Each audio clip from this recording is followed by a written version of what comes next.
Shalom, saudara. Hari ini Kingdom Lifestyle kita, Tuhan Yesus mengajarkan hal yang sangat luar biasa sekali kepada saudara dan saya, yaitu Yesus memberitahukan bagaimana bisa terjadi sebuah keajaiban. Makanya ikutin KLS ini sampai habis, saudara. Nah, begini saudara, ibarat sebuah masakan, ini adalah sebuah bumbu yang mutlak harus ada. Ya mungkin garam, tapi dalam masakan ada bumbu-bumbu tertentu yang nggak perlu ada. Contoh sayur asem, saudara nggak perlu masukkan kencur ke dalamnya. Bayangkan sayur asem, saudara masukkan kencur, saudara masukkan jahe, saudara masukkan kayu manis, jadi jamu, saudara. Sama, untuk terjadinya sebuah keajaiban harus ada yang saudara lakukan, tapi ada hal yang tidak perlu saudara lakukan. Agar seperti tadi, sayur asem jangan jadi sebuah jamu. Mari saya ajak saudara baca dalam kitab Matius pasal yang ke-8 ayat 25 sampai dengan yang ke-26.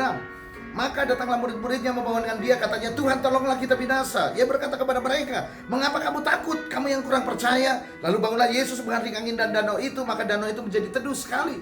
Dalam sebuah perjalanan dalam kapal mereka diserang angin yang luar biasa yang hampir menenggelamkan mereka. Sementara dalam ketakutan, murid-murid Yesus membangunkan Yesus yang sedang tidur. Tapi ada yang janggal dan aneh yang dilakukan oleh murid-murid Yesus. Sementara mereka dalam keadaan ketakutan akan mau tenggelam, ini yang mereka ucapkan. Yesus ayat 25, Tuhan tolong kita binasa. Hei, mereka minta tolong, tapi mereka juga mengutuki diri mereka. Mereka binasa.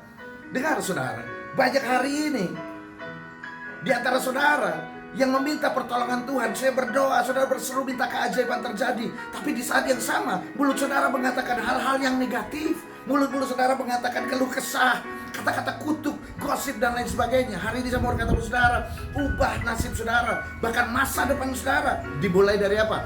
Mengubah perkataan saudara dari yang negatif menjadi yang positif. Dari yang positif diubah lagi menjadi yang lebih positif, super positif.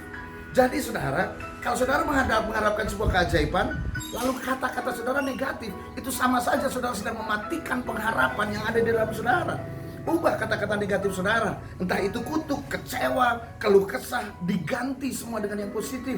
Mengeluh itu negatif, keluh kesah itu negatif, kecewa itu negatif. Jangan lagi berkata, aku gak bisa apa-apa. Jangan lagi berkata, aku depresi, aku stres. Jangan berkata seperti itu, sebab itu melemahkan saudara, membuat saudara kehilangan kekuatan dalam hidup saudara. Sudah lama gereja mengajarkan mengenai perkataan iman, perkataan saudara yang berkuasa, tapi lupa mengajarkan bagaimana caranya saudara memiliki perkataan, bagaimana caranya memiliki perkataan yang memiliki iman yang mencipta, mengajarkan bagaimana memiliki perkataan yang penuh dengan kuasa. Ini dia. Jadi hari ini kalau saudara mau perkataan saudara menjadi berkuasa, perkataan saudara penuh iman yang mencipta, buang semua kalimat negatif dalam hidup saudara.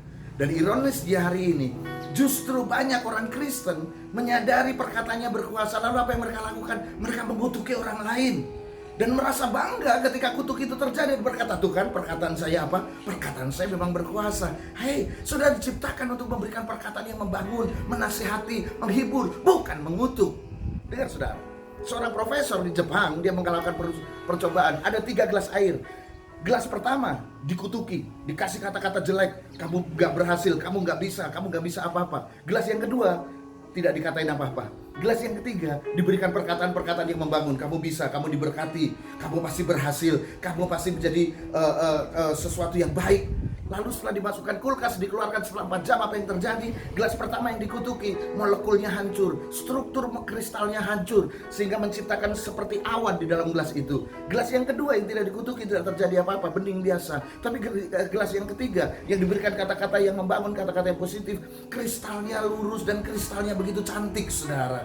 Hari ini saya mau berkata kepada saudara, perkataan itu sangat berpengaruh, bahkan di dalam air sekalipun. Dan mari saya beritahu saudara, 70% tubuh saudara itu terdiri dari air.